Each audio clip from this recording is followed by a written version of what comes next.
Assalamualaikum warahmatullahi wabarakatuh. Alhamdulillahirabbil alamin wallazi khalaqas safa wal marwata min sya'rillah. Asyhadu an la ilaha illallah wa asyhadu anna Muhammadan 'abduhu wa rasuluhu la nabiyya ba'dah. Wa qala Allah ta'ala fi kitabil karim, a'udzu billahi minasyaitonir rajim. Bismillahirrahmanirrahim. Walillahi 'alan nasi hajjul baiti man istata'a ilaihi sabila. Shadaqallahul azim. Kaum muslimin dan muslimat rahimakumullah, semua calon jemaah haji yang insyaallah dirahmati oleh Allah Subhanahu wa taala. Pada saat ini kita akan membicarakan tentang syarat-syarat wajib haji. Yang pertama, syarat wajib haji itu adalah orangnya muslim. Jadi baik muslim atau muslimah, laki-laki maupun perempuan. Ini tidak akan kita jelaskan. Yang kedua adalah baligh, berdewasa. Jadi orang anak-anak walaupun dia boleh menunaikan ibadah haji, tapi dia sebenarnya belum wajib. Kemudian akil, orang yang berakal. Jadi kalau orangnya akalnya tidak sehat, ya bahasa kasarnya itu gila, maka orang itu adalah bebas, tidak diberikan kewajiban. Kemudian yang selanjutnya adalah merdeka. Merdeka ini dalam artian adalah bukan hamba sahaya. Karena yang dinamakan hamba sahaya sekarang tidak ada lagi.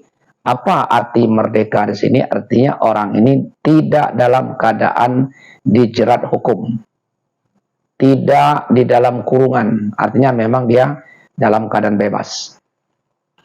Kemudian yang selanjutnya istita'ah. Nah, istita'ah ini artinya mampu.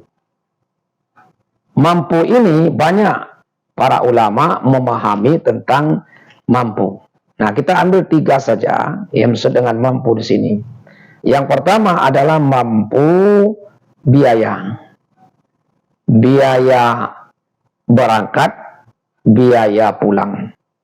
Nah, dan mampu di sini juga bukan hanya ongkos yang berangkat. Tentu kalau orang ini masih ada jaminan di rumahnya, masih ada anak-anak di bawah jaminannya, maka dia juga mampu untuk membiayai anak. Jangan sampai kita sebagai orang menunaikan ibadah haji, sebagai orang tua menunaikan ibadah haji, justru anak-anak di rumah kita kelaparan. Karena kita hanya mampu kita berangkat saja. Kemudian mampu ongkos pulang. Maka tidak boleh kita hanya membayar itu hanya 25 juta. Maka harus berapa ongkos kita sesuai dengan ketetapan pemerintah. Seperti tahun kemarin itu 50 untuk Provinsi Bengkulu. Lebih kurang 50. Jadi itu istita'ah biaya. Kemudian istita'ah kesehatan. Nah, maka untuk menunaikan ibadah haji itu betul-betul dituntut untuk sehat. Sehat lahir maupun batin. Kenapa orang tidak sehat itu tidak dibolehkan? Ya, atau tidak wajib? Ya dikhawatirkan nanti orang yang tidak sehat itu justru bukan mendapat pahala, justru akan mendapat dosa. Dosa siapa? Dosa teman-teman, saudara-saudara kita yang mendampingi. Oleh karena itu, bagi yang tidak sehat, maka di sini tidak berkewajiban. Untuk mulai tahun 2024 kemarin, sebelum kita melunasi biaya atau ongkos haji itu, maka terlebih dahulu kita cek kesehatan atau pemeriksaan kesehatan terlebih dahulu. Kalau kita sudah dinyatakan oleh tim kesehatan kita sudah mampu, sudah sehat, layak berangkat, maka diperbolehkan kita melunasi dengan membawa hasil kesehatan atau keterangan bahwa kita layak untuk berangkat. Ini. Kemudian yang ketiga itu istita'ah ilmu pengetahuan. Dalam hal ini tentu ilmu pengetahuan di bidang manasik haji. Nah, inilah yang dilupakan dan dianggap remeh oleh jemaah haji kita.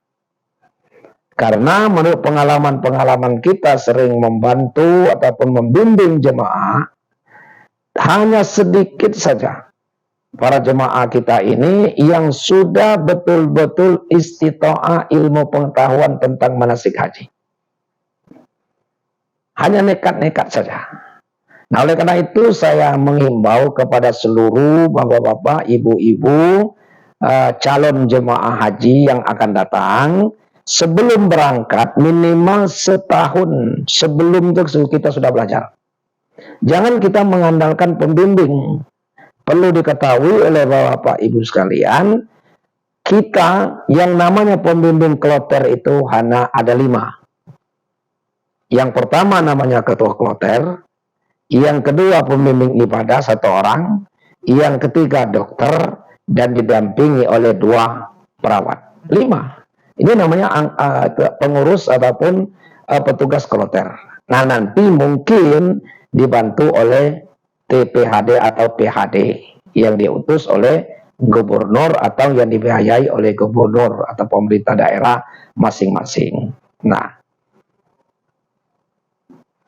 kalaulah kita mau berpikir, ya, pembimbing ibadah 1, jemaah haji lebih kurang 400. Apakah iya pembimbing ibadah tadi bisa membimbing kita mulai dari tawaf, sa'i, dan seterusnya, ya, untuk melaksanakan ibadah?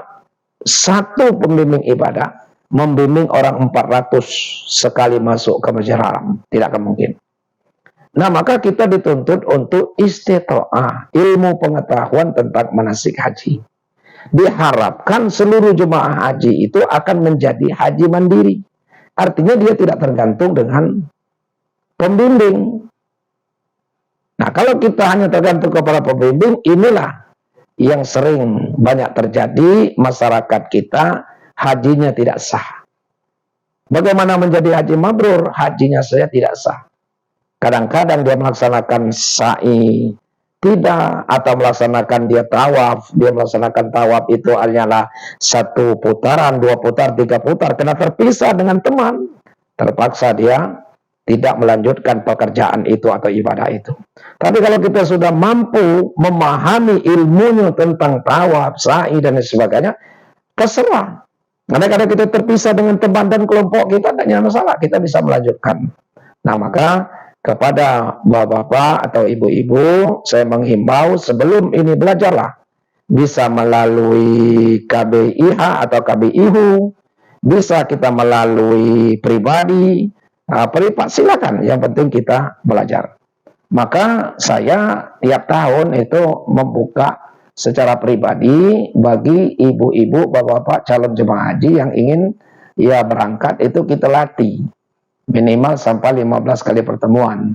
Dan kemudian saya sudah membuat buku itu ringkasan. Nah, ini.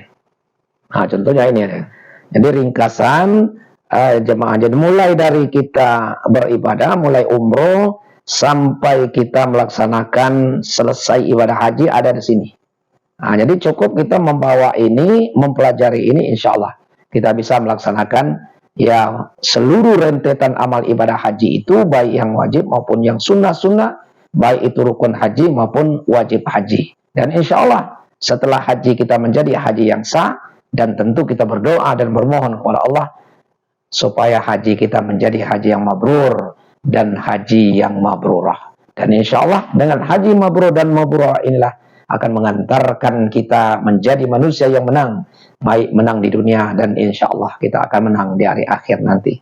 Kaum muslimin dan muslimat di mana saja berada, itulah yang perlu kita sampaikan dengan waktu singkat ini, dan insya Allah ini akan kita sampaikan secara berurut, yaitu bisa kita lihat, bisa kita tonton, bisa kita pelajari secara berurut mulai dari syarat-syarat haji ini, dan insya Allah kita akan bicarakan sampai berakhirnya menunaikan ibadah haji yang akan kita lakukan, akan kita laksanakan pada tahun-tahun akan datang. Lebih kurang saya mohon maaf. Billahi taufiq wal hidayah. Assalamualaikum warahmatullahi wabarakatuh.